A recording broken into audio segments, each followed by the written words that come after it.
Hello viewers, welcome to Prince mystery. Welcome to mid mystery. இன்னைக்கு ஒரு spine சில்லிங்கான ஒரு crime thriller story தான் பார்க்க போறோம். அதாவது 1990 காலகட்டத்தில் அமெரிக்காவே நடுநடுங்க வைத்த ஒரு சீரியல் கில்லர் ஸ்டோரியை தான் பார்க்க போறோம். இந்த ஒரு ஸ்டோரியை பார்த்ததுக்கு அப்புறம் நீங்க வந்து ஹைவேல போயிட்டு ஏதாச்சும் ஒரு கார்ல ட்ரக்ல லிஃப்ட் கேட்கலாம் சொல்லி லிஃப்ட் கேட்டு ஏறி உட்கார்ந்தீங்க அப்படின்னா அந்த ட்ரக்ல இருக்கிற ஒரு அன்னோன் டிரைவர் மேபி இந்த ஒரு கதையில ஒரு சீரியல் கில்லரா கூட இருக்கலாமோ அப்படின்ற ஒரு பதற்றம் கலந்த ஒரு பயத்தை உங்களுக்கு கிரியேட் பண்ணும். ஏன்னா கிட்டத்தட்ட 15 வருடங்களா ஹைவேல டிராவல் பண்ணிக்கிட்டே கணக்கில் அடங்காத கொலைகளை யாருக்குமே தெரியாம டிராவல் பண்ணிட்டு இருந்திருக்கான். சோ இந்த வீடியோ உண்மையிலேயே உங்களுக்கு பயங்கரமான ஒரு சில்லிங்னஸ் கிரியேட் பண்ணும். சோ ஸ்கிப் பண்ணாம கடைசி வரைக்கும் வீடியோ பாருங்க. வாங்க வீடியோக்குள்ள போலாம். நம்ம சேனலை சப்ஸ்கிரைப் பண்ணி போயிடலாம். கூட Facebook and WhatsApp பேஜை ஃபாலோ பண்ணவங்களும் ஃபாலோ பண்ணிக்கலாம். இது பிப்ரவரி 5, 1990 அமெரிக்காவோட டெக்சாஸ் மாகாணத்துல இருக்க ஹாஸ்டன் சிட்டில பாத்தீங்கன்னா கரோலின் அப்படின்ற ஒரு அம்மா வாழ்ந்து வராங்க. அவங்கள ஒரு சிங்கிள் மதர் அப்படின்னு தான் சொல்லி ஆகணும். ஏன்னா அவங்களுக்கும் அவங்க ஹஸ்பண்டுக்கு இடையில ஆல்ரெடி பாத்தீங்கன்னா டைவர்ஸ் ஆயிடுச்சு. சோ இப்ப பாத்தீங்கன்னா ஹாஸ்டன் சிட்டில இருக்க அவங்களுடைய வீட்டுல தனியா தான் வாழ்ந்து வந்துட்டு இருக்காங்க. அவங்க பாக்குற வேலையை பத்தி சிம்பிளா சொல்லணும்னா பக்கத்துல இருக்க டிபார்ட்மெண்டல் ஸ்டோர்ல கிளர்க்கா வேலை பார்த்துட்டு இருக்காங்க. இவங்களுக்கு பாத்தீங்கன்னா ஒரு மக இருக்கு. அவங்களுடைய பேரு ரெஜினா. இந்த ரெஜினா பாத்தீங்கன்னா மேக்ஸிமம் அவங்க அப்பா கூட தான் ஸ்டே பண்ணுவாங்க. ஆனா 14 வயசான ரெஜினா கடைசி ஒரு வாரமா பாத்தீங்கன்னா அவங்க அம்மா கூட தான் தங்கிட்டு இருக்காங்க. அப்படி தங்கிட்டு இருக்கப்ப பாத்தீங்கன்னா அவங்க ரெண்டு பேருக்கு இடையில சின்ன சின்ன வாக்குவாதம் நிகழதான் செய்யும். ஏன்னா அவங்க அம்மா பாத்தீங்கன்னா பொம்பளை பிள்ளைனா இப்படிதான் இருக்கணும் அப்படிதான் இருக்கணும் அப்படின்னு சொல்லிட்டு சில ரூல்ஸ் அண்ட் ரெகுலேஷனோட வாழ்றவங்க. ஆனா ரெஜினா அப்படி வாழ்ற ஆள் கிடையாது. எப்பயுமே இண்டிபெண்டா தான் இருக்கணும் அப்படின்னு சொல்லிட்டு வாழ்றாள். சோ இதனாலேயே பாத்தீங்கன்னா நைட் டைம்ல ஃப்ரெண்ட் கூட போய் பார்ட்டி பண்றது, ஃப்ரெண்ட் வீட்டுல தங்குறது அப்படின்னு சொல்லிட்டு நைட் டைம்ல வெளியில போறது ரெஜினாக்கு ரொம்பவே பிடிக்கும். ஆனா இந்த ஒரு விஷயம் ரெஜினாவோட அம்மாவான கரோலினுக்கு சுத்தமா பிடிக்கவே பிடிக்காது. சோ நைட் டைம்ல வெளியில போறேன்னு ரெஜினா சொன்னாலே அவங்க அம்மாவுக்கும் ரெஜினாவுக்கு இடையில கடுமையான வாக்குவாதம் நிகழதான் செய்யும். இந்த மாதிரி கரோலின் சொல்றதுக்கு ஒரு முக்கியமான காரணம் இருக்கு. ஏன்னா 14 வயசு பொண்ணு இல்லையா, நைட் டைம்ல வெளியில போனா பாதுகாப்பு எந்த அளவுக்கு இருக்குன்னு தெரியாது இல்லையா. சோ அதனாலதான் சேஃப்டிக்காக வீட்டுல இருக்க சொல்லுவாங்க. ஆனா ரெஜினா அதை கண்டுக்கவே மாட்டா. எப்பயுமே நைட் டைம்ல வெளியில போவதான் செய்வா. ஆனா என்னத்த போனாலும் அடுத்த நாள் காலையில பாத்தீங்கன்னா மறுபடியும் வீடு திரும்பதான் செஞ்சிருக்கான். ஆனா இந்த பிப்ரவரி 5ஆம் தேதி அந்த மாதிரி அமையவே இல்ல. ஏன்னா எப்பயுமே நைட் டைம்ல வெளியில போறேன் அப்படின்னு சொல்லிட்டு போற ரெஜினா இன்னைக்கு அவங்க அம்மா வேலையை முடிச்சுட்டு வீட்டுக்கு திரும்புறதுக்குள்ளேயே அதாவது ஈவினிங்கே வீட்டை விட்டு வெளியில போயிட்டான். அப்படி போறது இன்ஃபார்ம் பண்ணிட்டு போல, எந்த விதமான நோட்ஸும் எழுதி வச்சுட்டு போல.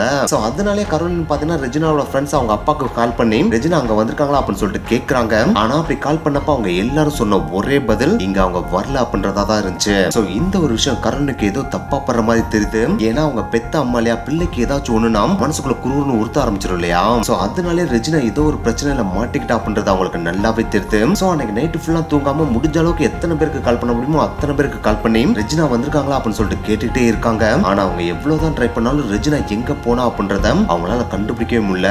சோ அடுத்த நாள் காலையில அவங்க எந்திரிச்சோன்னே பண்ண முதல் வேலையே போலீஸ் ஸ்டேஷனுக்கு போயிட்டு என்னுடைய மகளான ரெஜினாவை காணா அப்படின்ற கம்ப்ளைண்ட் பதிவு பண்றதா தான் இருந்துச்சு. சோ அப்படி பதிவு பண்ணு சூசன் ஜாக்சன் அப்படின்ற பெண் டிடெக்டிவ் தான் இந்த கேஸ் எடுத்து நடத்த ஆரம்பிக்கிறாங்க. அவங்க கரோலின் கேட்ட முதல் கேள்வியே நீங்க ரெஜினாவை கண்டுபிடிக்கிறதுக்கு என்னென்ன ஸ்டெப் எல்லாம் எடுத்தீங்க அப்படின்னு கேக்குறாங்க. அதுக்கு கரோலின் எனக்கு தெரிஞ்ச எல்லாருக்கும் போன் பண்ணி கேட்டேன். அது மட்டும் கிடையாது, என் பொண்ணை காணன்ற நோட்டீஸ் அச்சடிச்சு என் வீட்டுக்கு பக்கத்துல இருக்க எல்லா தெருக்களையும் ஒட்டிருக்கேன் அப்படின்னு பதில் சொல்றாங்க. அதுக்கு அந்த டிடெக்டிவ் என் பொண்ணை காணன்னு மட்டும் நீங்க நோட்டீஸ் அடிச்சு ஒட்டினா பத்தாது, கூடுதலா என் பொண்ணை பத்தி துப்பு கொடுக்கறவங்களுக்கு ரிவார்டு கொடுக்கப்படும் அப்படின்னு சொல்லிட்டு நோட்டீஸ் அச்சடிச்சு ஒட்டுங்க அப்படின்னு சொல்லிட்டு ஐடியா கொடுக்குறாங்க. நீங்க ஒரு பக்கம் இந்த வேலையை பாருங்க, நாங்க இன்னொரு பக்கம் உங்க பொண்ணை பத்தி டீடைல்ஸ் ஏதாவது கிடைக்குதான இன்ஃபர்மேஷனை கேதர் பண்றோம் அப்படின்னு சொல்லிட்டு கரோலினா வீட்டுக்கு அனுப்பி வச்சிருக்காங்க. கரோலினும் டிடெக்டிவ் சொன்ன மாதிரியே ரிவார்டு கொடுக்கப்படும் அப்படின்ற போஸ்டர் அடிச்சு பக்கத்துல இருக்க எல்லா தெருக்களையும் ஒட்டுறாங்க. அப்படி ஒட்டி கரெக்டா 5 நாள் கழிச்சு கரோலின் வீட்டுக்கு ஒரு டெலிபோன் கால் வருது. அந்த கால்ல ஒரு மிஸ்டீரியஸான மேன் உங்க நோட்டீஸை நான் பார்த்தேன், உங்க பொண்ணு கடைசியா பில்லி அண்ட் ரிக்கி அப்படின்ற 2 பசங்களோட தான் இருந்தாங்க, அதை என்னால ஷார்ட்டா சொல்ல முடியும், அந்த பில்லியோட அட்ரஸ் நான் நாளைக்கு காலையில சொல்றேன் அப்படின்னு சொல்லிட்டு போன் காலை கட் பண்ணிடுறாப்ல.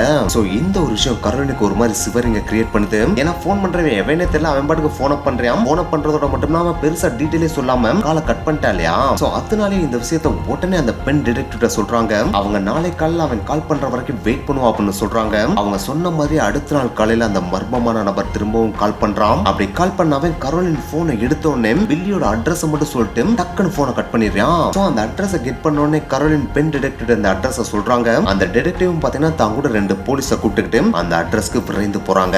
அப்படி போயிட்டு அந்த வீட்டோட டோரை நாக் பண்ணி பாக்குறப்ப அந்த டோர் லாக் பண்ணப்பட்டிருக்கு. அது மட்டும் கிடையாது, அந்த வீடு அபார்ட்மெண்ட்ல இருக்க ஒரு வீடா இருக்கு. சோ உடனே அந்த அபார்ட்மெண்ட்ல இந்த வீடு யார் பேர்ல ரெஜிஸ்டர் பண்ணப்பட்டிருக்கு அப்படின்ற இன்ஃபர்மேஷனை கேதர் பண்றாங்க. அப்படி கேதர் பண்ணி பாக்குறப்ப பில்லி வெயின் கிப்ஸ் அப்படின்ற பேர்ல இந்த வீடு ரெஜிஸ்டர் பண்ணப்பட்டிருக்கத கண்டுபிடிக்கிறாங்க. சோ நம்ம கரெக்டான வீட்டுக்கு தான் வந்திருக்கோம் அப்படின்றத கன்ஃபார்ம் பண்ணிடுறாங்க. அப்படி கன்ஃபார்ம் பண்ண உடனே இந்த பில்லி வெயின் கிப்ஸ் மேல ஏதாவது கிரிமினல் ரெக்கார்ட் இருக்கா அப்படின்ற டீடைலையும் கேதர் பண்ண ஆரம்பிக்கிறாங்க. அப்படி கேதர் பண்றப்பதான் இந்த பில்லிக்கு யுரேனஸ் ஸ்வீட் அப்படின்ற ஒரு கேர்ள் ஃப்ரெண்ட் இருக்கதையும் ரிக்கி அப்படின்ற ஒரு பாய் ஃப்ரெண்ட் இருக்கதையும் கண்டுபிடிக்கிறாங்க.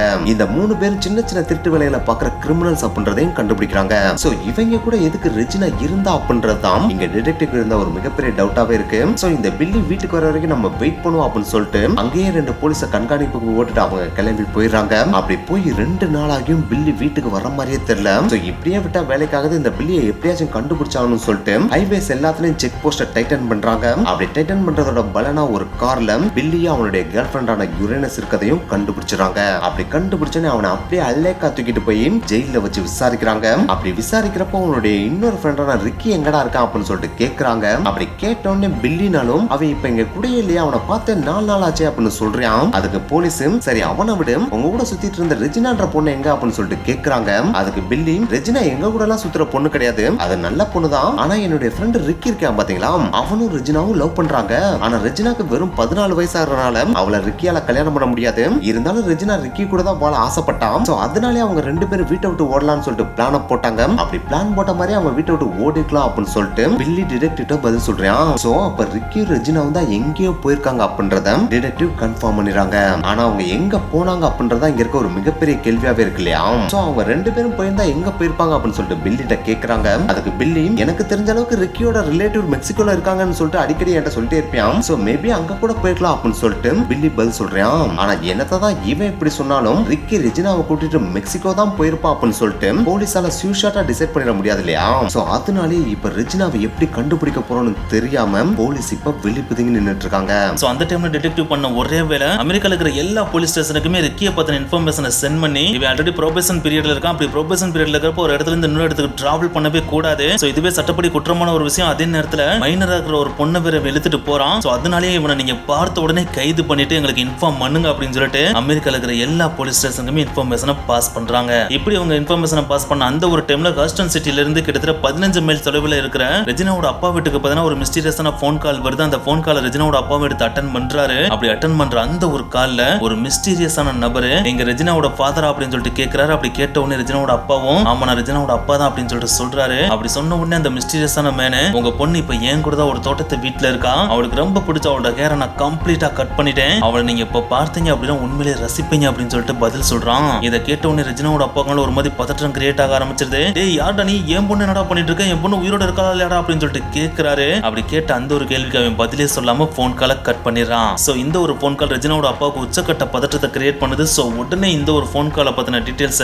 போலீஸ்க்கு இன்ஃபார்ம் பண்றாரு. அப்படி ஒரு இன்ஃபார்ம் பண்ண அந்த ஒரு நாள்லயே பாத்தீங்கன்னா ரெஜினாவோட அம்மா இருக்காங்க பாத்தீங்களா, அவங்களோட வீட்டுக்கும் ஒரு மிஸ்டீரியஸான டெலிபோன் கால் வருது. அதே ரெஜினாவோட அம்மா எடுத்து அட்டன் பண்ணி பேசுறாங்க. அப்படி பேசுறப்ப மிஸ்டீரியஸான ஒரு நபரு உங்க பொண்ணு எங்க இருக்கான்ற இன்ஃபர்மேஷன் எனக்கு தெரியும், அந்த டீடைல் நீங்க கெட் பண்ணணும் அப்படின்னா நாளைக்கு காலையில 10 மணிக்கு உங்க வீட்டுக்கு பக்கத்துல இருக்கிற டிபார்ட்மெண்ட் ஸ்டோருக்கு முன்னாடி வந்து நில்லுங்க, நானே உங்ககிட்ட வந்து அந்த இன்ஃபர்மேஷனை சொல்றேன் அப்படின்னு சொல்லிட்டு போன் காலை டக்குன்னு கட் பண்ணிடுறான். சோ இந்த ஒரு விஷயம் ரெஜினாவோட அம்மாவுக்கு ஒரு மாதிரியான பதற்றத்தை கிரியேட் பண்ணுது. சோ உடனே அவங்களும் பாத்தீங்கன்னா ஹாஸ்டன்ல இருக்கிற போலீஸ் ஸ்டேஷன்ல போயிட்டு இந்த ஒரு இன்ஃபர்மேஷனை சொல்றாங்க. அப்படி சொன்ன உடனே அங்க இருந்த டிடெக்டிவ் ஓகே அந்த மிஸ்டீரியஸான நபர் நாளைக்கு காலையில உங்களை வந்து பார்க்க சொல்லிருக்கா அப்படின்னா நீங்க யோசிக்காம அங்க போகலாம், ஆனா நீங்க தனியா போக வேணாம், உங்களுக்கு பாதுகாப்புக்கு 2 டிடெக்டிவ் நாங்க தூரத்துல இருந்த மாதிரி நிக்க வச்சு பார்க்க வைக்கிறோம், சப்போஸ் உங்களுக்கு ஏதாச்சும் ஒரு பிரச்சனை அவன் பண்ணா அப்படின்னா இவங்க உங்களை ப்ரொடெக்ட் பண்ணுவாங்க அப்படின்னு சொல்லிட்டு ரெஜினாவோட அம்மாவை வீட்டுக்கு அனுப்பி விட்டுறாங்க. இன்னொரு பக்கம் ரெஜினாவோட அப்பா எனக்கு எவனோ ஒருத்தன் கால் பண்ணான்னு சொல்லிட்டு கம்ப்ளைண்ட் பண்ணாரு பாத்தீங்களா, அந்த கால் பண்ண நம்பரையும் போலீஸ் ஸ்டேஷன்ல நோட் பண்ணிக்கிறாங்க. அப்படி நோட் பண்ண உடனே அந்த நம்பரை ட்ரேஸ் பண்ண சொல்லி கேட்கறாங்க. அப்படி கேட்டதுக்கு அந்த டெலிகாம் கம்பெனி கண்டிப்பா நாங்க உங்களுக்கு ட்ரேஸ் பண்ணி கொடுக்குறோம், ஆனா இது எங்களால உடனே எல்லாம் பண்ண முடியாது, எங்களுக்கு அட்லீஸ்ட் 2 நாள் வரைக்கும் டைம் வேணும் அப்படின்னு சொல்லிட்டு டைம் கேட்கறாங்க.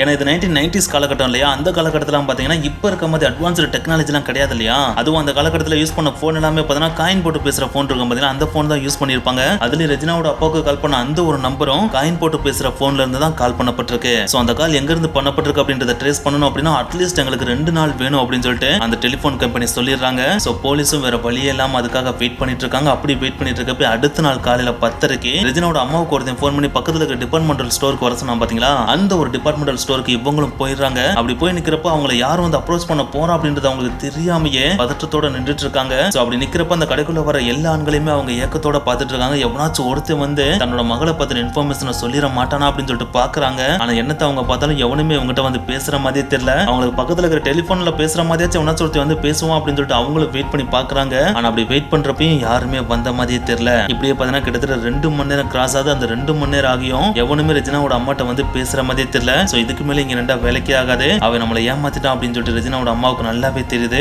சோ வேற வழியே இல்லாம மறுபடியும் அவங்க ஏமாற்றத்தோட வீட்டுக்கு திரும்பிடுறாங்க. இப்படி உங்க வீட்டுக்கு திரும்பின அடுத்த 2 நாள்ல பாத்தீங்கன்னா டெலிபோன் கம்பெனில இருந்து ட்ரேஸ் பண்ணப்பட்ட டீடைல்ஸ் அனுப்பிடுறாங்க. அப்படி அனுப்புனதன் படி பாக்குறப்ப ரெஜினாவோட அம்மாவுக்கு கால் பண்ணவே அவங்க வீட்டுக்கு பக்கத்துல இருக்கிற ஏதோ ஒரு டெலிபோன் பூத்ல இருந்தா கால் பண்ணிருக்கான்றதை கண்டுபிடிச்சிடுறாங்க. ஆனா இன்னொரு பக்கம் ரெஜினாவோட அப்பாவுக்கு கால் பண்ணவே அவங்க அம்மாவுக்கு கால் பண்ண மாதிரி பக்கத்துல இருந்தெல்லாம் கால் பண்ணல. அவங்க தங்கி இருக்கிற காஸ்டன் சிட்டில இருந்து பல மைல் தூரம் தள்ளி இருக்கிற ஏதோ ஒரு கேஸ் ஸ்டேஷன்ல இருந்து கால் பண்ணிருக்கான் அப்படின்றத கண்டுபிடிக்கிறாங்க. அதை இன்னும் கொஞ்சம் எக்ஸாக்டா சொல்லணும் அப்படின்னா இவங்க தங்கி இருக்கிற காஸ்டன் சிட்டில இருந்து கிட்டத்தட்ட 200 மைல் தொலைவுல இருக்க ஆனிஸ் டெக்சாஸ்ல இருக்கிற ஒரு கேஸ் ஸ்டேஷன்ல இருக்கிற காயின் போடுற போன்ல இருந்து தான் அந்த மிஸ்டீரியஸான நபர் ரெஜினாவோட அப்பாவுக்கு கால் பண்ணிருக்கான் அப்படின்றத போலீஸ் ட்ரேஸ் பண்ணிடுறாங்க. ஆனா என்னத்தை ட்ரேஸ் பண்ணாலும் அவன் கால் பண்ணி கிட்டத்தட்ட 2 நாள் ஆயிடுச்சு இல்லையா? சோ 2 நாள் கழிச்சு அவன் அதே இடத்துல இருப்பானான்னு கேட்டா அது ஒரு மிகப்பெரிய டவுட் தானே. ஏன்னா ரெஜினா காணாம போன ஒரு வாரத்துக்குள்ளேயே அவன் கிட்டத்தட்ட 200 மைல கிராஸ் பண்ணி போயிருக்கா அப்படின்னா அவன் மூவிங்லேயே இருக்கிற எவனோ ஒருத்தனா தானே இருக்க முடியும். சோ அவனை பிடிக்கணும் அப்படின்னா கண்டிப்பா அவனை பத்தின டீட்டெயில யாராச்சும் சொன்னா மட்டும் தான் கண்டுபிடிக்க முடியும் இல்லையா? சோ அதனாலேயே இந்த ஒரு போன் காலை ட்ரேஸ் பண்ணியுமே உங்களுக்கு எந்த விதமான பிரயோஜனமே இல்லாத மாதிரி தான் இப்ப டிடெக்டிவ் அந்த இடத்துல நின்றுட்டு இருக்காங்க.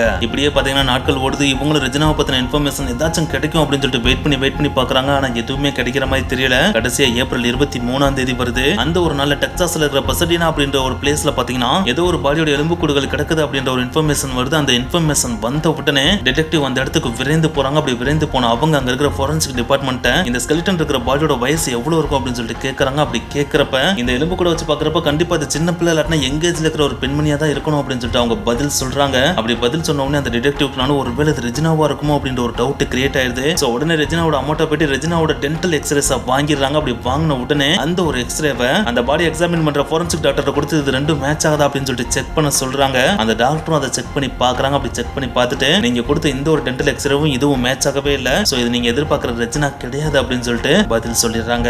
சோ இந்த ஒரு இன்ஃபர்மேஷன் டிடெக்டிவ் வந்து ரெஜினாவோட அம்மா அப்பாவுக்கு ஓரளவுக்கு ரிலீஃப் கொடுத்தாலும் ரெஜினா காணாம போய் கிட்டத்தட்ட 2 மாசம் ஆயிடுச்சு இல்லையா? சோ 2 மாசமா அவ கிடைக்கல அப்படின்னா கண்டிப்பா அவளுக்கும் இதே மாதிரி ஏதாச்சும் ஒரு நிலைமை நடந்திருக்குமோ அப்படின்ற ஒரு பயம் தொற்ற ஆரம்பிக்குது. அந்த ஒரு பயத்தை இன்னும் கொஞ்சம் என்ஹான்ஸ் பண்ற மாதிரி அதே வருஷம் அக்டோபர் மாசம் 12ஆம் தேதி டெக்சாஸ்ல இருக்கிற மேன்வெல்லி அப்படின்ற ஒரு பிளேஸ்ல பாத்தீங்கன்னா 2 சின்ன பசங்க தன்னோட விளையாட்டு ஏரோப்ளேனை வச்சுட்டு காட்டுக்குள்ள விளையாண்டுட்டு இருக்காங்க. அப்படி விளையாண்டுட்டு இருக்கப்ப அந்த ஏரோப்ளேனை சரட்டுன்னு தூக்கி போடுறாங்க. அப்படி தூக்கி போடுற அந்த ஒரு ஏரோப்ளேன் அப்படியே சைன்னு பறந்து போய் ஒரு இடத்துல போய் கீழே உழுகுது. அப்படி உழுகுற அந்த ஒரு இடத்துல ஏதோ ஒரு பாடி எரிந்து போன நிலைமையில எலும்புக்கூடுகள்லாம் கிடக்கு. சோ தன்னோட பிளேன் எடுக்க போலான்னு சொல்லிட்டு ஓடி போன அந்த 2 சின்ன பசங்க அந்த எரிந்த நிலைமையில இருக்கிற பாடியை பார்த்த உடனே பதறி அடிச்சுட்டு ஓடி போய் தன்னோட அப்பாட்ட தான் பார்த்த விஷயத்த சொல்றாங்க. அப்படி சொன்ன உடனே அவர் உடனே போலீஸ்க்கு இந்த விஷயத்தை இன்ஃபார்ம் பண்றாரு. அப்படி இன்ஃபார்ம் பண்ண அடுத்த சில மணி நேரங்கள்ல போலீஸ் அந்த இடத்துக்கு விரைந்து வர்றாங்க. கூடவே ஃபோரன்சிக் டிபார்ட்மெண்ட்டும் வர்றாங்க. இந்த ஒரு இன்ஃபர்மேஷன் ஹஸ்டன் சிட்டில இருக்கிற டிடெக்டிவ்க்கும் பாஸ் பண்ணப்படுது. அவங்களும் இந்த இடத்துக்கு விரைந்து வர்றாங்க. அப்படி விரைந்து வந்து அவங்க தான் கூடவே பார்த்தா ஆல்ரெடி இவங்க கெட் பண்ணி வச்சிருக்கிற ரெஜினாவோட டென்டல் எக்ஸ்ரே இருக்கு பாத்தீங்களா, அதையும் கூடவே எடுத்துட்டு வந்துடுறாங்க.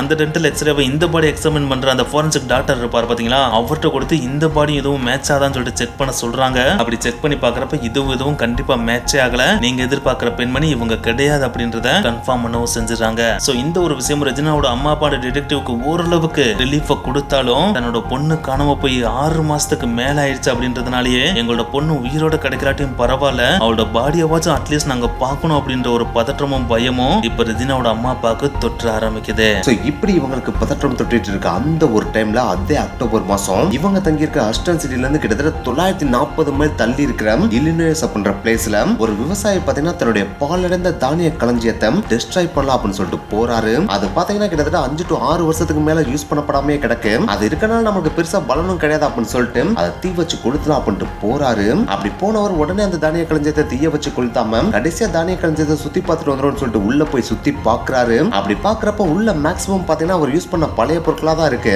ஆனா அந்த பழைய பொருட்களுக்கு மத்தியில ஏதோ ஒரு வினோதமான எலும்பு கூட்டு இருக்கிறத நோட் பண்றாரு. அதை பார்த்தோன்னே அவருக்கு பதற்றம் கிரியேட் ஆயிடுது. உடனே இந்த இன்ஃபர்மேஷனை இல்லினாய்ஸ் போலீஸ்க்கு இன்ஃபார்ம் பண்றாரு. அப்படி இன்ஃபார்ம் பண்ண அடுத்த சில நிமிடங்களே இல்லினாய்ஸ் போலீஸ் அந்த இடத்துக்கு விரைந்து வர்றாங்க. அப்படி வர்றப்ப அவங்க மட்டும் வரல, அவங்க கூட சேர்த்து ஃபோரன்சிக் டிபார்ட்மெண்ட் வராங்க. அவங்க வந்து எவிடன்ஸும் எடுக்கிறாங்க, எக்கச்சக்க போட்டோஸும் எடுக்கிறாங்க. அப்படி எவிடன்ஸ் கலெக்ட் பண்றப்ப அவங்களுக்கு ரொம்ப பெருசா எவிடன்ஸ் கிடைக்கிற மாதிரியே தெரியல. 2 எவிடன்ஸ் மட்டும் தான் கிடைக்குது. அதுவும் சின்ன எவிடன்ஸா தான் இருக்கு. அதுல ஃபர்ஸ்ட் எவிடன்ஸ் பாத்தீங்கன்னா ஏதோ ஒரு கம்பளி துணியோட நூலு, ரெண்டாவது எவிடன்ஸ் பாத்தீங்கன்னா கழுத்தை நெரிக்கிறதுக்காக யூஸ் பண்ணப்பட்ட வயரு. சோ இந்த 2 எவிடன்ஸ் மட்டும் தான் அவங்களுக்கு கிடைக்குது. இதை தவிர வேற எதுவுமே அவங்களுக்கு பெருசா கிடைக்கவே இல்ல.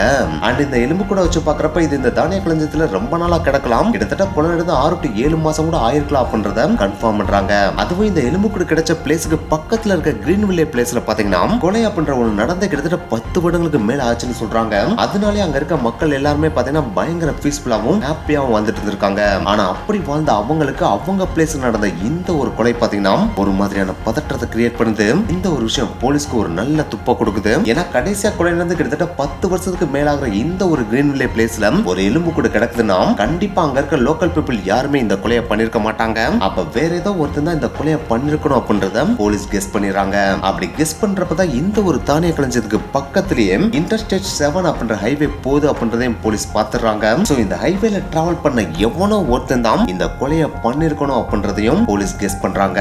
அப்படி போலீஸ் ஒரு பக்கம் இந்த மாதிரி கெஸ் பண்ணிட்டு இருக்கப்ப இன்னொரு பக்கம் பாத்தீங்கன்னா ஃபோரன்சிக் டிபார்ட்மெண்ட் இந்த எலும்பு கூட கம்ப்ளீட்டா எக்ஸாமின் பண்ணிட்டு இந்த எலும்பு கூடுக்கு சொந்தமானவங்க ஒரு யங்கான ஃபீமேல், அவங்களுக்கு 14 இருந்து 16 வயசு ஆகலாம். அண்ட் இவங்களுடைய வெயிட் 40 இருந்து 45 கிலோவா இருக்கலாம். அது மட்டும் கிடையாது, இவங்க இறக்குறதுக்கு முன்னாடி தான் இவங்க தலையில இருக்க முடியும் கட் பண்ணப்பட்டிருக்கு அப்படின்னு சொல்லிட்டு போலீஸ் இன்ஃபார்ம் பண்றாங்க. சோ இந்த டீடைல்ஸ் எல்லாம் கெட் பண்ண உடனே இல்லினாய்ஸ் போலீஸ் இந்த ஏஜ் கேட்டகரி அண்ட் இந்த வெயிட் கேட்டகரியில என்னென்ன பொண்ணெல்லாம் காணாம போயிருக்குன்ற கம்ப்ளைண்ட் பதிவாயிருக்கும் பாத்தீங்களா, அந்த கம்ப்ளீட் லிஸ்ட் எடுக்கிறாங்க. அப்படி எடுத்து பாக்குறப்போ 1-2 பொண்ணுகள்லாம் இல்ல, கிட்டத்தட்ட 950 பொண்ணுகளை காணான்ற ஒரு பெரிய லிஸ்ட் வந்து நிக்குது. சோ அந்த 950 பொண்ணுல இது யாரு அப்படின்றத அவங்களால ஈஸியா கண்டுபிடிக்க முடியாது இல்லையா.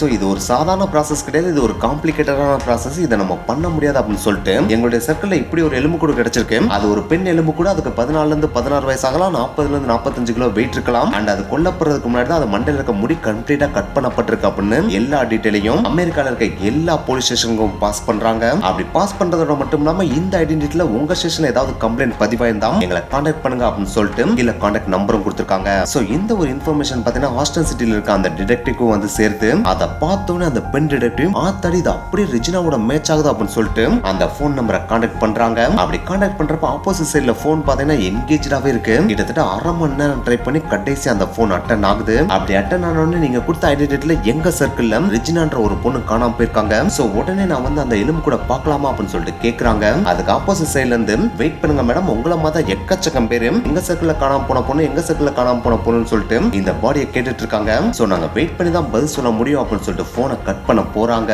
அந்த டைம்ல இந்த பெண் டிடெக்டிவ் ரெஜினாவை கொலை பண்றதுக்கு முன்னாடி ரெஜினாவோட அப்பாக்கு ஒருத்தன் கால் பண்ணி த்ரெட்டன் பண்ணதை அந்த போலீஸ்ட சொல்றாங்க. அதாவது முடிய கட் பண்ணதையும் தோட்டத்தை விட இல்லாட்டினா நெற்களஞ்சியத்துல வச்சிருக்கதா சொன்னதை இல்லினாய்ஸ் போலீஸ்ட இந்த பெண் டிடெக்டிவ் சொல்றாங்க. அதை கேட்ட உடனே உங்ககிட்ட இருக்க எல்லா டீடைல்ஸ் எடுத்துட்டு இல்லினாய்ஸ் கிளம்பி வாங்க அப்படின்னு சொல்றாங்க. அப்படி சொன்ன உடனே அந்த பெண் டிடெக்டிவ் அவங்ககிட்ட இருக்க டென்டல் எக்ஸ்ரே எடுத்துட்டு இல்லினாய்ஸை நோக்கி விரைந்து போறாங்க. அப்படி போயிட்டு அங்க இருக்க ஃபோரன்சிக் டாக்டர் கொடுத்துட்டு அந்த டென்டல் எக்ஸ்ரேவை மேட்ச் பண்ணி பாக்குறாங்க. அப்படி மேட்ச் பண்ணி பாக்குறப்ப இது எக்ஸாக்ட்டா மேட்ச் ஆகும் செய்து. சோ தட் மீன்ஸ் ரெஜினா தான் அங்க கொல்லப்பட்டிருக்காங்க அப்படின்றத இப்ப போலீஸ் கண்டுபிடிச்சிடறாங்க. சோ ரெஜினா கொலை செய்யப்பட்டு இங்க கிடக்காங்க அப்படின்னா இவங்க கூட டிராவல் பண்ண அந்த ரிக்கி எங்க, அவன் தான் இந்த பொண்ணை கொலை செஞ்சுட்டு இங்க இருந்து தப்பிச்சு ஓடி இருக்கணும் அப்படின்னு சொல்லிட்டு இந்த பெண் டிடெக்டிவ் கெஸ் பண்றாங்க. அப்படி கெஸ் பண்றதோட மட்டும் இல்லாம இதை இல்லினாய்ஸ் போலீஸ்டையும் சொல்றாங்க. இதை கேட்டோன்னே இல்லினாய்ஸ் போலீஸ் சிரிச்சுட்டு உங்களுடைய கற்பனை வளனா நல்லா தான் இருக்கு, ஆனா அதற்கான பாசிபிலிட்டி 0 அப்படின்னு சொல்றாங்க. இதை கேட்டோன்னே அந்த பெண் டிடெக்டிவ்னாலும் பக்கு நடிச்சது. ஏன் அப்படி சொல்றீங்க அப்படின்னு சொல்லிட்டு கேட்கிறப்ப தான் அந்த இல்லினாய்ஸ் போலீஸ் சில டீடைல்ஸ் சொல்றாங்க. ஏன்னா நீங்க சொல்றத வச்சு பாக்குறப்ப ரிக்கி ரெஜினாவும் லவ் பண்ணிருக்காங்க, அதுவும் க்ளோஸாவும் லவ் பண்ணிருக்காங்க. அதனாலதான் அவங்க 2 பேருமே பார்த்தா அவங்க வீட்டை விட்டு ஓடியும் வந்திருக்காங்க. அப்படி ஓடி வந்த அந்த ஒரு ரிக்கி தன்னோட லவ்வரான ரெஜினாவை கொல்லணும் அப்படின்னா அதுக்கு இருக்கிற ஒரே மோட்டிவ் கோவமா மட்டும்தான் இருந்திருக்கணும். சப்போஸ் அவன் கோபத்தின் வெளிப்பாட ரெஜினாவை கொண்டிருந்தான் அப்படின்னா அவன் கொலை பண்ண அந்த ஒரு இடத்துல, அதாவது இந்த ஒரு நெற்களஞ்சியத்துல அவளை அடிச்சு துன்புறுத்தி கொண்டதுக்கான தடயங்கள் இருந்திருக்கணும். ஆனா அப்படி எந்த ஒரு தடயமே அந்த இடத்துல இருக்கிற மாதிரி தெரியல. இந்த இடத்துல இந்த ஒரு பெண்மணி கொலை செய்யப்பட்டதை வச்சு நம்ம பார்த்தோம் அப்படின்னா நிறுத்தி நிதானமா பொறுமையா இந்த பொண்ணு அணுவணுவா எவ்வளவு ஒரு சித்திரவதை பண்ணி கொண்ட மாதிரி தான் இருக்கு. சோ அதன்படி பாக்குறப்ப இதை கண்டிப்பா ரிக்கி பண்ணிருக்கிறதுக்கு வாய்ப்பே கிடையாது. அதற்கு மாறா பக்கத்துல இருக்கிற இந்த ஒரு இன்டர்செக்ஷன் ரோட்ல போற ஏதோ ஒரு வண்டியில டிராவல் பண்ண எவனோ ஒருத்தன் தான் இந்த பெண்ணை கடத்திட்டு வந்து இந்த மாதிரி சித்திரவதை பண்ணி கொண்டிருக்கணும். சோ நம்ம இங்க டவுட் பண்ண வேண்டியது ரிக்கியே கிடையாது. இந்த ஒரு ரோட்ல டிராவல் பண்ண ஏதோ ஒரு மிஸ்டீரியஸான டிரைவர் தான் இதை பண்ணிருப்பான் அப்படின்னு சொல்லிட்டு அந்த இல்லினாய்ஸ் போலீஸ் கெஸ் பண்றாங்க. இப்படி அவங்க கெஸ் பண்ணி சொன்ன இந்த ஒரு விஷயத்தை அந்த ஒரு டைம்ல ஹஸ்டன் சிட்டியோட அந்த ஒரு பெண் டிடெக்டிவ் ஏத்துக்கிறதுக்கு தயாராவே இல்ல. ஆனா அவங்க கெஸ் பண்ண அந்த ஒரு கெஸ் தான் உண்மையாவும் மாறப்போகுது அப்படின்றது அந்த டைம்ல அவங்களுக்கு தெரியல. சோ இதனாலே ஒரு பக்கம் பார்த்தா ஹஸ்டனோட அந்த பெண் டிடெக்டிவ் பார்த்தா ரிக்கியை தேடினா அதுக்கான பதில் கிடைச்சிரும் அப்படின்னு சொல்லிட்டு ரிக்கியை பத்தின டீடைல்ஸை கேதர் பண்ண ஆரம்பிக்கிறாங்க. அதாவது ரிக்கி படிச்ச ஸ்கூல்ல போயிட்டு ரிக்கி ஸ்கூலுக்கு வந்தானா அப்படின்னு சொல்லிட்டு டீடைல கேக்குறாங்க. அப்படி கேட்டு பாக்குறப்ப அவன் லாஸ்ட் 1 இயராவே ஸ்கூலுக்கு வரல அப்படின்ற இன்ஃபர்மேஷனை சொல்றாங்க. அப்படி சொன்ன உடனே எனக்கு ரிக்கியோட அட்ரஸ் கிடைக்குமா அப்படின்னு சொல்லிட்டு கேட்டு அந்த ரிக்கியோட அட்ரஸ் வாங்கிடுறாங்க. அப்படி வாங்கினதுக்கு அப்புறம் அவனோட வீட்டுல போயிட்டு அவனோட டோரையும் நாக் பண்றாங்க. அப்படி நாக் பண்றப்ப அந்த வீட்டுல இருந்து ஒரு பெண்மணி வந்து கதவை திறக்கிறாங்க. அப்படி திறக்கிற அந்த ஒரு பெண்மணி ரிக்கியோட சிஸ்டரா இருக்காங்க. சோ அவங்கிட்ட ரிக்கி இங்கதான் இருக்கான், உள்ள இருந்தா உடனே அவனை வெளியே கூப்பிடுங்க அப்படின்னு சொல்லிட்டு டிடெக்டிவ் சொல்றாங்க. அப்படி சொன்ன உடனே அந்த ரிக்கியோட சிஸ்டர், சாரி மேடம் நீங்க என்ன சொல்றீங்க எனக்கு ஒண்ணுமே புரியல, ரிக்கியை நாங்களே பார்த்து பல மாதங்களாச்சு, அவன் சின்ன வயசுல எக்கச்சக்கமான சேட்டைகளை பண்ண எக்கச்சக்கமான கிரிமினல் வேலைகளை பண்ணிட்டு இருந்தான். சோ இவனை நம்ம இதுக்கு மேலே நம்ம வீட்டுல வச்சுட்டு இருந்தோம் அப்படின்னா கண்டிப்பா போலீஸ் நம்ம வீட்டுக்கு தேடி வருவாங்க அப்படின்றதுனால அவனை நாங்க வீட்டை விட்டு அடிச்சு துரத்தி விட்டோம். அப்படி போனதுக்கு அப்புறம் அவனை நாங்க பார்க்கவே இல்லை அப்படின்னு சொல்லிட்டு சிம்பிளா பதில் சொல்லிடுறாங்க. அப்படி சொன்னதுக்கு அப்புறம் அந்த பெண் டிடெக்டிவ் பார்த்தா ரெஜினாவோட போட்டோ எடுத்து ரிக்கியோட சிஸ்டர்ட்ட காமிச்சு இவங்க யாருன்னு தெரியுதா அப்படின்னு சொல்லிட்டு கேக்குறாங்க. அதுக்கு அந்த ரிக்கியோட சிஸ்டர் இது யாருன்னு எனக்கு தெரியாது அப்படின்னு சொல்லிட்டு பதில் சொல்லிடுறாங்க. சோ அப்ப ரிக்கி இங்க இல்ல அப்படின்னா ரெஜினாவை கொலை பண்ணிட்டு வேற எங்க போயிருப்போம் அப்படின்னு சொல்லிட்டு அந்த பெண் டிடெக்டிவ் தலையை போட்டு பிச்சிட்டு இருக்காங்க. அப்படி இவங்க தலையை போட்டு பிச்சிட்டு இருக்கிற அந்த ஒரு டைம்ல இவங்க தங்கிட்டு இருக்கிற காஸ்டன் சிட்டில இருந்து கிட்டத்தட்ட 200 மைல் தொலைவுல இருக்கிற டெக்சாஸோட மார்சல் அப்படின்ற ஒரு பிளேஸ்ல பாத்தீங்கன்னா எலும்பு கூட ஒண்ணு கண்டுபிடிக்கிறாங்க. அப்படி கண்டுபிடிச்ச அந்த ஒரு எலும்பு கூடுக்கு சொந்தமான பாடி ஒரு மேல் அப்படின்றத கண்டுபிடிக்கிறாங்க. அது மட்டும் கிடையாது, அந்த பாடியோட வயசு கிட்டத்தட்ட 18 வயசு மிக்க ஒரு யங்கான ஆண் அப்படின்றதையும் ஐடென்டிஃபை பண்றாங்க. அப்படி ஐடென்டிஃபை பண்ண உடனே அந்த மார்சல் போலீஸ் பாத்தீங்கன்னா அமெரிக்கால இருக்கிற எல்லா போலீஸ் டிபார்ட்மெண்ட்டுக்கும் இந்த ஒரு இன்ஃபர்மேஷனை பாஸ் பண்றாங்க. அப்படி பாஸ் பண்ண உடனே காஸ்டன் சிட்டில இருக்க இந்த பெண் டிடெக்டிவும் பாத்தீங்கன்னா இது எக்ஸாக்ட்டா ரிக்கிக்கு தான் மேட்ச் ஆகுதுன்னு சொல்லிட்டு அவங்களும் அங்க கிளம்பி போயிட்டு அவங்களோட எவிடன்ஸை கொடுத்து மேட்ச் பண்ணி பாக்குறப்ப இது ரிக்கி தான் அப்படின்றதையும் கன்ஃபார்ம் பண்றாங்க. சோ தட் மீன்ஸ் இவங்க கெஸ் பண்ண மாதிரி ரிக்கி பாத்தீங்கன்னா ரெஜினாவை கொல்லவே இல்ல. சோ ரெஜினாவை கொலை பண்றதுக்கு முன்னாடியே ரிக்கியை யாரோ கொலை பண்ணி இங்க தூக்கி போட்டுதான் இங்க இருந்து கிட்டத்தட்ட 700 மைல்ஸ் தள்ளி இருக்கிற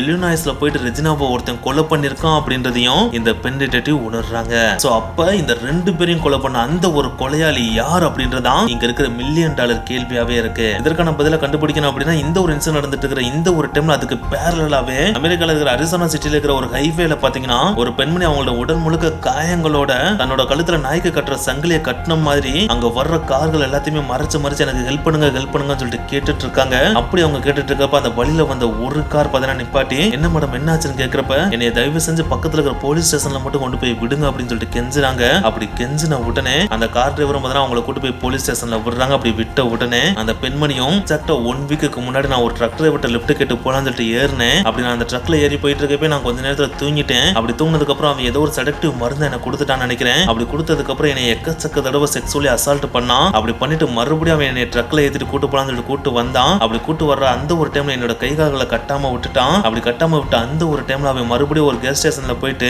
சாப்பிடுறதுக்கு வாங்கலாம்னு சொல்லிட்டு தனியா போற அந்த ஒரு டைம்ல தான் நான் தப்பிச்சுக்கிட்டு ஓடி வந்துட்டேன். என்னை தயவு செஞ்சு காப்பாத்துங்க, என்னை மறுபடியும் என்னோட வீட்டுக்கு அனுப்புங்கன்னு சொல்லிட்டு கெஞ்சுறாங்க. அப்படி கெஞ்சுற அவங்ககிட்ட சரி ஓகே ஒன்னும் பயப்படாதீங்க, உங்களுக்கு முதல் ட்ரீட்மெண்ட் கொடுப்போம்னு சொல்லிட்டு அவங்களுக்கு ஹாஸ்பிட்டலுக்கு அனுப்பி விட்டுறாங்க. அப்படி அவங்க ஹாஸ்பிட்டலுக்கு அனுப்பின அன்னைக்கு நைட்டு பாத்தீங்கன்னா அதே அரிசோனா ஹைவேயோட சைட்ல பாத்தீங்கன்னா ஒரு மிகப்பெரிய ட்ரக் நின்றுட்டு இருக்கு. அப்படி அந்த ட்ரக் நின்றுட்டு இருக்கிற அந்த ஒரு ஹைவேல பாத்தீங்கன்னா பெட்ரோல் இருக்கிற ஒரு போலீஸ் கார் வருது. சோ அந்த போலீஸ் கார்ல டிராவல் பண்ற அந்த ஒரு போலீஸ் பாத்தீங்கன்னா டியூட்டி முடிஞ்சு வீட்டுக்கு போக போற டைம் அது. அப்படி அவர் வீட்டுக்கு போறப்பதான் பாத்தீங்கன்னா ஹைவேக்கு சைடுல இப்படி ஒரு ட்ரக் நிக்கிறத பாக்குறாரு. அதை பார்த்த உடனே எவன்டா அவன் லூசா இருப்பான் போல ஹைவேல போயிட்டு சைடுல போய் ட்ரக் நிப்பாட்டி வச்சிருக்கான். இப்படி நிப்பாட்டி வச்சா அப்படின்னா அந்த ரோட்ல வர கார்ல இது ஒரு பெரிய பிரச்சனையை கிரியேட் பண்ணும். சோ உடனே இந்த ட்ரக் நம்ம எடுக்க சொல்லுவோம் அப்படின்னு சொல்லிட்டு அவரோட கார்ல இருந்து இறங்கி அந்த ட்ரக்குக்கு சைடுல போயிட்டு டேய் யாரா நீ கதவு தோடா அப்படின்னு சொல்லிட்டு கதவை தட்டுறாரு. அப்படி கதவை தட்டுற அந்த ஒரு டைம்ல அந்த டிரைவர் இருக்கிற அந்த ஒரு ஏரியா இருக்கும் பாத்தீங்கன்னா அந்த ஏரியால இருந்து ஒரு பெண்ணோட குரல் என்னை காப்பாத்துங்க அப்படின்னு சொல்லிட்டு கத்துற சவுண்ட் கேக்குது. டேய் யாரா அது உள்ள என்னடா பண்ணிட்டு இருக்க, அந்த பெண்ணு என்னடா பண்ணிட்டு இருக்குன்னு சொல்லிட்டு வேகமா அந்த ட்ரக்ல ஏறி பாக்குறாரு. அப்படி பாக்குறப்ப அந்த டிரைவர் சீட்டுக்கு பின்னாடி இருக்கிற பெட்ல பாத்தீங்கன்னா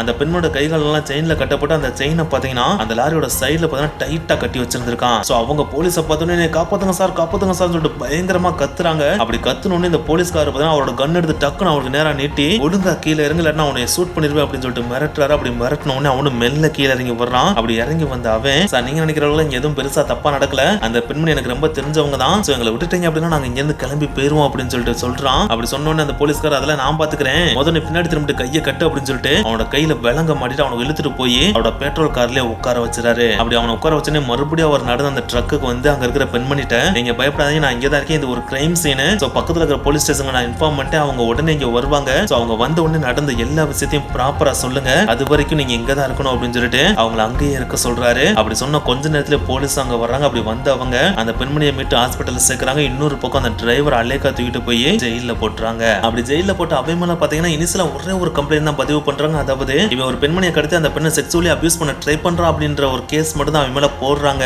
ஆனா இந்த ஒரு விஷயத்தை மட்டும் இப்ப பண்ணல, இதுக்கு முன்னாடி எக்கச்சக்கமான இந்த மாதிரியான விஷயங்களை பண்ணிருக்கான் அப்படின்றது அப்போ போலீஸுக்கு தெரியல. அந்த பெண்மணி ஹாஸ்பிட்டலுக்கு அனுப்புனாங்க பதிலா. அப்படி அனுப்புனதுக்கு அப்புறம் அங்க போயிட்டு இன்வெஸ்டிகேட் பண்றப்பதான் அந்த பெண்மணி பல விஷயங்களை சொல்றாங்க. அதாவது அன்னைக்கு டேல தான் ஈவினிங்ல தான் லிஃப்ட் கேட்டு இந்த லாரில அவங்க ஏறினதாவும் அப்படி ஏறின 2 மணி நேரத்திலேயே அவனை செக்ஸுவலி அபியூஸ் பண்ண ஆரம்பிச்சதாவும் அவங்க சொல்றாங்க. அது மட்டும் கிடையாது, அந்த மாதிரி செக்ஸுவலி அபியூஸ் பண்றப்ப லாஸ்ட் 10 இருந்து 15 வருஷமா இதே வேலையை தான் அவன் பண்ணிட்டு இருந்ததாவும் கிட்டத்தட்ட 100க்கும் மேற்பட்ட பெண்களை இந்த மாதிரி தான் அவன் பண்ணதா என்கிட்ட சொன்னதாவும் அவங்க சொல்லியிருக்காங்க. இந்த ஒரு விஷயத்தை கேட்டோன்னே போலீஸ்க்கு பக்கு நடிச்சிருது. என்னடா அவன் இவ்வளவு கொடூரமானவனா இருக்கான், இவனை போய் நம்ம சாதாரணமா நினைச்சிட்டோம் அப்படின்னு சொல்லிட்டு உடனே இவனுக்கான சர்ச் வாரண்ட வாங்கி அவனோட வீட்டை போய் சர்ச் பண்ணணும் அப்படின்னு சொல்லிட்டு சர்ச் வாரண்ட வாங்கி அவனோட வீட்டுல போயிட்டு சர்ச் பண்றாங்க. அப்படி சர்ச் பண்றப்ப அவனோட வீட்டுல எக்கச்சக்கமான வினோதமான விஷயங்களை கண்டுபிடிக்கிறாங்க. அதுதான் பெண்களை கடத்திட்டு வந்து செக்ஸுவலி அபியூஸ் பண்றதுக்காக எக்கச்சக்கமான டூல்ஸ் அவனோட வீட்லயும் வாங்கி வச்சிருக்கான். அது மட்டும் கிடையாது, எக்கச்சக்க பெண்களோட உள்ளாடைகளும் அவனோட வீட்டுல இருக்கு. அவங்களோட ஜுவல்ஸ் பார்த்தீங்கன்னா எக்கச்சக்கமான பெண்களோட ஜுவல்ஸோட கலெக்ஷனை இவன் கலெக்ட் பண்ணி வச்சிருக்கான். அது மட்டும் கிடையாது, முக்கியமான எவிடன்ஸ் அவனோட டிராயர்ல பாத்தீங்கன்னா எக்கச்சக்க பெண்களோட புகைப்படங்களும் இருக்கு. அந்த புகைப்படம் எல்லாத்துலயுமே பாத்தீங்கன்னா ஒரு பெண்ணை இவன் கடத்திட்டு வந்து கொல்ல போறா அப்படின்னா அப்படி கொல்றதுக்கு முன்னாடி லாஸ்ட் மொமெண்ட்டை போட்டோ எடுத்து இவனோட மெமரிஸ்க்காக சேர்த்து வைக்கிறத இவன் வேலையாவே வச்சிருந்திருக்கான். என்னடா அது ஒருத்தர் எப்படிலாமா இருப்பா அப்படின்னு சொல்லிட்டு நீங்க கேட்கலாம். ஆனா ஒரு சீரியல் கில்லர், அதுவும் பெண்களை டார்கெட் பண்ணி செக்ஸுவலி அபியூஸ் பண்ணி கொல்ற ஒரு சீரியல் கில்லர் இருக்கா அப்படின்னா அவன் எப்பயுமே தான் கொல்ற ஒரு பெண்ணோட நினைவு தான் கூட இருக்கணும் அப்படின்றதுக்காகவே அவங்களோட ப்ராப்பர்ட்டிஸ் ஏதாச்சும் ஒன்னு எடுத்து வச்சுக்குவானா. அது மேபி அவங்களோட ஆடையா இருக்கலாம், இல்லாட்டினா அவங்களோட முடியா இருக்கலாம், எதுவா வேணாலும் இருக்கலாமா. அந்த மாதிரியான விஷயங்களை தான் இவனும் பண்ணிருக்கான். அந்த விஷயங்கள் எல்லாம் தான் அவனோட வீட்டுல நிறைஞ்சு கடந்திருக்கு. அதாவது பெண்களோட உள்ளாடைகள்ல இருந்து, அவங்க போட்டுக்க ஜுவல்ஸ்ல இருந்து, அவங்க சாகிறதுக்கு முன்னாடி எடுத்த போட்டோ வரைக்கும் எல்லாத்தையும் தன்னோட வீட்டுல ஸ்டோர் பண்ணி வச்சிருந்திருக்கான். சோ அது எல்லாத்தையுமே பாத்தீங்கன்னா அரிசோனா போலீஸ் கலெக்ட் பண்ணிடுறாங்க. அப்படி கலெக்ட் பண்ண உடனே அந்த போட்டோஸ்ல இருக்கிற பெண்கள் எல்லாத்தையும் பாக்குறாங்க. அப்படி பாக்குறப்ப அவங்களுக்கு அதுல இருக்கிற யாருமே யாருன்னே தெரியல. ஏன்னா அரிசோனா சரௌண்டிங்ல மிஸ்ஸிங் ஆன பெண்கள் அப்படின்னா அவங்களோட டீடைல்ஸ் இருக்கும். அதை தாண்டி வேற எங்கேயாச்சும் மிஸ்ஸிங் இருந்தாங்க அப்படின்னா அவங்களோட டீடைல் இருக்காது இல்லையா. சோ அதனால இந்த போட்டோல இருக்கிற பெண்கள் யாருன்றது அவங்களுக்கு தெரியல. சோ உடனே அந்த போட்டோஸ் எல்லாத்தையுமே பாத்தீங்கன்னா அமெரிக்கால இருக்கிற எல்லா போலீஸ் ஸ்டேஷனுக்கும் சென்ட் பண்ணி இந்த போட்டோல இருக்கிற பெண்களை பத்தின டீடைல் உங்களுக்கு தெரிஞ்சு அப்படின்னா உடனே கான்டாக்ட் பண்ணுங்க அப்படின்னு சொல்லிட்டு இன்ஃபர்மேஷனை பாஸ் பண்றாங்க. அப்படி பாஸ் பண்ணோனே இந்த போட்டோஸ் எல்லாமே பாத்தீங்கன்னா ஹஸ்டன் போலீஸ் ஸ்டேஷனுக்கு வந்து சேருது. அப்படி வந்து சேர்ந்த அந்த ஒரு போட்டோஸை அந்த பெண் டிடெக்டிவ் எடுத்து பாக்குறாங்க. அதை பார்த்த உடனே அவங்க மிரண்டு போயிடுறாங்க. ஏன்னா அந்த போட்டோல இருந்த அந்த ஒரு பெண்மணி 14 வயதான அந்த ரெஜினாவா தான் இருந்திருக்காங்க. அந்த ஒரு ரெஜினாவை பாத்தீங்கன்னா கொலை செய்யறதுக்கு முன்னாடி அவங்கள தலைமுடியெல்லாம் கட் பண்ணா பாத்தீங்களா, அப்படி கட் பண்ண அந்த ஒரு தோற்றத்தோட தான் அவங்க நிக்கிறாங்க. அப்படி நிக்கிற அவங்களுக்கு பிளாக் கலர் ட்ரெஸ் போட்டு அவங்கள விதவிதமா போட்டோ எடுத்திருக்கான். அப்படி போட்டோ எடுத்ததுக்கு அப்புறம் தான் அவங்களை கொலை பண்ணவே செஞ்சிருக்கான். சோ இந்த போட்டோஸ் இவங்க ரெஜினா தான் அப்படின்றத கன்ஃபார்ம் பண்றதுக்காக ரெஜினாவோட அம்மா அப்பா கூட இது உங்க மக தானா அப்படின்னு சொல்லிட்டு கேட்கறாங்க. அப்படி கேட்ட உடனே அவங்க ரெண்டு பேருமே கதறி கதறி அழுகுறாங்க. அப்படி அழுகிறப்பே அவங்க கன்ஃபார்ம் பண்ணிடுறாங்க இது ரெஜினா தான் அப்படின்றத. அப்படி கன்ஃபார்ம் பண்ண உடனே அவனுக்கு எதிரான எவிடன்ஸ் நம்ம கம்ப்ளீட்டா கலெக்ட் பண்ணி ஆகணும்னு சொல்லிட்டு அவனோட வீட்டை மறுபடியும் தரவா செக் பண்ணி பாக்குறப்ப இந்த போட்டோல ரெஜினா கடைசியா போட்டு அந்த பிளாக் கலர் ட்ரெஸ் இருக்கு பாத்தீங்களா, அந்த ட்ரெஸ் அவனோட வீட்டுல இருக்கிறத கண்டுபிடிச்சு எடுத்துறாங்க. அது மட்டும் கிடையாது, அவனோட ட்ரக்லயே பாத்தீங்கன்னா பெண்களை சித்திரவதை பண்றதுக்காக வச்சிருந்த டூல்ஸ் எல்லாமே அடங்கி இருக்கிற ஒரு சூட்கேஸையும் கண்டுபிடிச்சு எடுத்துறாங்க. கூடுதலா ரெஜினாவோட ஹேர் சாம்பிளையும் பாத்தீங்கன்னா அந்த ட்ரக்ல இருந்து எடுத்துறாங்க. சோ இது எல்லாத்தையும் மேட்ச் பண்ணி பாக்குறப்ப இவன் தான் பாத்தீங்கன்னா பெண்களை கடத்தி கொலை பண்றான் அப்படின்றத கண்டுபிடிச்சிடுறாங்க. சரி இவன் கொலை பண்றான், சரி எப்படி அவன் இந்த பெண்களை கடத்தி கொலை பண்றான் அப்படின்னு சொல்லிட்டு ஃபர்தரா இன்வெஸ்டிகேட் பண்ணி பாக்குறப்பதான் இவெல்லாம் வாலண்டியரா போய் எந்த ஒரு பெண்களையுமே கடத்துறது கிடையாது. இவன் லாங் டிரைவ் ட்ரக் டிரைவரா இருக்கிறதுனாலயே ட்ரக்ல ஹைவேல போயிட்டு இருப்பானா. அப்படி போயிட்டு இருக்கிறப்பவும் சைட்ல யாராச்சும் லிப்ட் கேட்டு ஏறுவாங்க பாத்தீங்களா, அந்த லிப்ட் கேட்டு ஏற பெண்களை மட்டும் தான் அவன் டார்கெட் பண்ணவே செய்வானா. அப்படி லிப்ட் கேட்டு ஏற பெண்கள் தனியால யாரும் ஏற மாட்டாங்க இல்லையா, கூடவே அந்த பெண்ணோட பாய் ஃப்ரெண்ட் இருப்பாங்க, இல்லாட்டா புருஷன் யாராச்சும் இருக்க தானே செய்வாங்க. சோ லிப்ட் கேட்டனே அவங்க ரெண்டு பேரும் ஏத்துற மாதிரி ஏத்துவானா. அப்படி ஏத்தி கொஞ்ச தூரம் போறப்பே, அதாவது ட்ரக் போயிட்டு இருக்கப்பே பாத்தீங்கன்னா அந்த பாய் ஃப்ரெண்ட் இல்லாட்டா புருஷனை பாத்தீங்கன்னா முதல்ல போட்டு தள்ளிடுவானா. அப்படி போட்டு தள்ளினதுக்கு அப்புறம் சைட்ல இருக்கிற ஏதாச்சும் ஒரு பிளேஸ்ல குழிய தோண்டி புதைச்சு வச்சுட்டு அவன் மட்டும் போயிட்டே இருப்பானா. அப்படி போயிட்டு இருக்கப்பே அந்த பெண்களை செக்ஸுவலி அபியூஸ் பண்ண ஆரம்பிச்சிருவானா. அப்படி அபியூஸ் பண்ணி முடிச்சதுக்கு அப்புறம் இந்த பொண்ணு தேவலன்ற முடிவுக்கு வந்த உடனே அந்த பெண்மணியும் போட்டு தள்ளிட்டு பக்கத்துல எரிச்சு விட்டு போனாலும் போயிருவான், இல்லாட்டா புதைச்சு விட்டு போனாலும் போயிருவான், இல்லாட்டா பக்கத்துல இருக்கிற ரிவர்ல தூக்கி போட்டு போயிட்டே இருப்பானா. அப்படி போயிட்டு இருக்கப்பே மறுபடியும் லிஃப்ட் கேட்டு வர்றவங்கள அதே மாதிரியான ரொட்டீன்ல தன்னோட வேலைகளை மறுபடியும் பண்ணிட்டே இருப்பானா. இந்த மாதிரி வீட்டை விட்டு ஓடி போயிடலாம் சொல்லிட்டு ரெஜினாவும் ரிக்கி ரோட்டு வழியா போயிட்டு இருக்கப்ப மெக்சிகோக்கு போற அளவுக்கு அவங்கள்ட்ட காசு இல்லாதனாலேயும் வழியில ஒரு ட்ரக்ல ஏறி போலான்னு சொல்லிட்டு ஒரு ட்ரக்கை மறைச்சிருந்திருக்காங்க. அப்படி அவங்க மறைச்ச அந்த ஒரு ட்ரக்ல தான் இந்த ஒரு கொடூரமான சீரியல் கில்லர் இருந்திருக்கான். அவங்க கிட்ட இவங்க ரெண்டு பேரும் பார்த்தீங்கன்னா வாலண்டியரா போய் மாட்டிக்கிட்டாங்க. அந்த ஒரு கொடூரமான சீரியல் கில்லரோட பேர் தான் ராபர்ட் பென் ரோட்ஸ். இந்த ராபர்ட் பென் ரோட்ஸ் பார்த்தீங்கன்னா கிட்டத்தட்ட 1975 இருந்து 1990 காலகட்டம் வரைக்கும், அதாவது கிட்டத்தட்ட 15 வருடங்கள் இதே மாதிரியான ரொட்டீனை தான் மாறி பண்ணி எக்கச்சக்க பெண்களை சீரழிச்சு கொலை செஞ்சு எவிடன்ஸே இல்லாம அழிச்சிட்டு போயிருந்திருக்கான். அப்படி போனாவே இப்ப கடைசியா ரெஜினாவை கொலை பண்ண அந்த ஒரு கேஸ்ல தான் மாட்டிக்கிறான். சோ என்னதான் அத்தனை பெண்களோட வாழ்க்கையை சீரழிச்சிருந்தாலும் அத்தனை பேரை கொண்டிருந்தாலும் அவனுக்கு எதிராக இருந்த ஒரே ஒரு எவிடன்ஸ் அப்படின்னா அது இந்த ரெஜினாவை கொலை பண்ண இந்த ஒரு எவிடன்ஸா தான் இருந்துச்சு. சோ அந்த ஒரு எவிடன்ஸை வச்சு இவனுக்கு லைஃப் சென்டென்ஸும் வாங்கி கொடுத்துறாங்க. அதாவது சாகும் வரைக்கும் பரவாயில்ல இல்லாத ஆயுள் தண்டனை அப்படின்ற ஒரு தண்டனையை அவனுக்கு கொடுத்துறாங்க. ஓகே गाइस, எனக்கு வீடியோ முடிச்சு இந்த வீடியோ பிடிச்சிருந்தா லைக் பண்ணுங்க, ஷேர் பண்ணுங்க, அண்ட் போகும்போது மறக்காம சேனலை சப்ஸ்கிரைப் பண்ணுங்க. நெக்ஸ்ட் வீடியோ மீட் பண்ணலாம். பாய்.